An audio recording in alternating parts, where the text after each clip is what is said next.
AFTV Daniel, poor today. It was like watching the Muppet show, really, to be fair.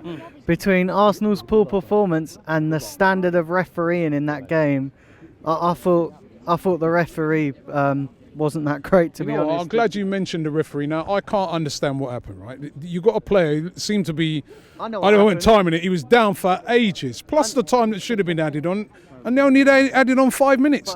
And he blew straight on that 5 minutes. I know it's minimum 5 minutes, but he blew straight on that 5 minutes as well. But the referee took so much time. I think Troops has been giving him some of his weed, do you know what I mean? Because he was taking some of his time, do you know what I mean? But going back to the players, Robbie, Xhaka was culpable for the first goal. For the first goal, I thought if he'd have just put his, got to the ball, instead of letting it run across him, putting the team in danger, even if you think another of your teammates is going to get there, you still go for that ball. That's the difference between winners and losers, that you both go for the same ball. I just don't see it. Do you know the two standout players today were Torreira and Leno? I thought without them two players, Wolves could have easily beat us. Definitely without Leno, we would have lost this game. He pulled off. Torreira played well as well. Let's not forget Torreira, Robbie. There was a few times in that game where he made some latch-dish tackles, and let's not forget the stuff that he does. And everyone's saying like, Aubameyang's been a good signing, Lacazette, but let's not forget that Torreira's actually going to win us a lot more points this season, and he's going to be the difference between whether we get top four or we don't. Can we get the top four? I mean, listen, we ain't gonna win the league. Let's get that straight.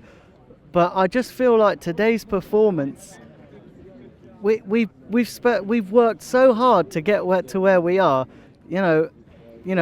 With that long unbeaten run with all the wins, and then we kind of slipped up at Crystal Palace. And I kind of feel like that Crystal Palace game, since that Crystal Palace game, take away the Liverpool game, the rest of the other games, I kind of think it's just kind of knocked our confidence a bit. I kind of think before that we were going on this nice little run, we were winning games, and I just feel like the Crystal Palace game brought us back to earth.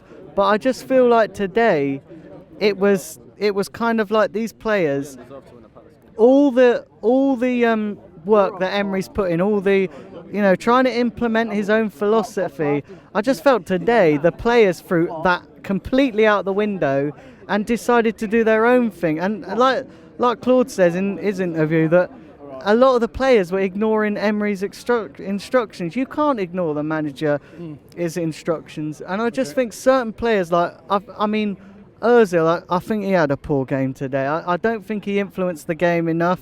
I think Aubameyang was poor, even though was it Mkhitaryan that got the goal? But I know he's involved in the goal. I don't know. I fell asleep, to be honest. It was that shit. You know what I mean? But okay. I just feel like it's two massive points dropped, and now we've sort of got ourselves. Sorry? You go more than Mo. I just think now that we've got to beat Bournemouth, and December is going to be a key month for us. Okay. December is going to be a key month. We have to at least win some of those big games and just take it from there. Get to January and take it from there.